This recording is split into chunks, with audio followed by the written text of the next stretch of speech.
Hello friends, Tamil செய்திகளை தெரிஞ்சுக்க Tamil spicy சேனலை சப்ஸ்கிரைப் பண்ணுங்க. இப்போ தினகரன் ஆதரவாளரான செந்தில் பாலாஜி திமுக பக்கம் போயிட்டாங்க. ஸோ இது குறித்து தினகரன் செய்தியாளர்களுக்கு பேட்டி கொடுத்துருக்காங்க.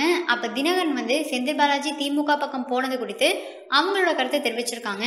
தினகரன் என்ன சொல்லியிருக்காங்கன்னா, செந்தில் பாலாஜி ஒரு கட்சியை விட்டுட்டு இன்னொரு கட்சிக்கு போறாங்க அப்படின்னா அது அவங்களுடைய விருப்பம். அதை நான் தப்பு சொல்லலை.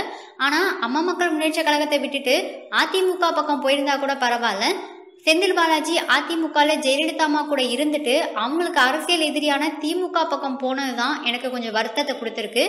அதுதானே தவிர மற்றபடி செந்தில் பாலாஜி அம்மா மக்கள் முன்னேற்ற கழகத்தை விட்டுட்டு போனது குறித்து எனக்கோ இல்ல கட்சியில உள்ளவங்களுக்கோ எந்த ஒரு வருத்தமும் கிடையாது. அதே மாதிரி கட்சிக்கு எந்த ஒரு பின்னடைவும் கிடையாது.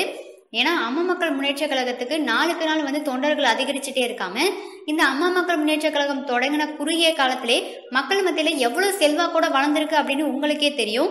இந்நிலையில அம்மா மக்கள் முன்னேற்ற கழகத்திலேருந்து செந்தில் பாலாஜி இல்ல ஒரு சில பேர் போறதுனால அம்மா மக்கள் முன்னேற்ற கழக கூடாரமே காலி அப்படின்னு எதிர்கட்சிகள்லாம் நினைச்சிட்டு இருக்காங்க. அம்மா மக்கள் முன்னேற்ற கழகத்திலேருந்து ஒருத்தரோ இல்ல ஒரு குழுவோ போறதுனால அம்மா மக்கள் முன்னேற்ற கழக கட்சிக்கு எந்த ஒரு பின்னடைவும் கிடையாது அப்படின்னு தினகரன் தெளிவாவே சொல்லியிருக்காங்க.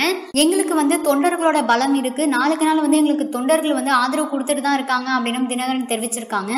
இந்நிலையில தினகரன் பேட்டி கொடுக்கும்போது பாத்தீங்கன்னா, செந்தில் பாலாஜி திமுக பக்கம் போனதுக்காண்டி எந்த ஒரு வருத்தமோ இல்ல எந்த ஒரு கஷ்டமோ ஃபேஸ்ல தெரியாத அளவுக்கு ரொம்ப கூலா தினகரன் பேசியிருப்பாங்க. ஒருத்தர் நமக்கு துரோகம் பண்ணிட்டாங்க அப்படின்னா அவங்களுக்கு எதிராகவோ இல்ல அவங்கள பத்தி தப்பாவோ பேசுறதுக்கு பதிலா அவங்களுக்கு நேரா உயர்ந்து காட்டுறது வாழ்ந்து காட்டுறதே அவங்களுக்கு ஒரு மிகப்பெரிய தண்டனை தான்.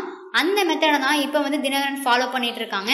இப்ப பாத்தீங்கன்னா வரக்கூடிய தேர்தல்ல செந்தில் பாலாஜிக்கு எதிராக தினகரன் ஆட்களை இறக்கி செந்தில் பாலாஜியை வரக்கூடிய இடைத்தேர்தலை தோற்கடிச்சோம்னா அதுவே செந்தில் பாலாஜிக்கு ஒரு மிகப்பெரிய தண்டனை தான் அப்படின்னு தினகரன் அவங்களோட நிர்வாகிகள்கிட்ட சொல்லிட்டு இருக்காங்களாம். ஸோ அதற்கான பல நடவடிக்கைகளை தினகரன் எடுத்துட்டு இருக்காங்களாம்.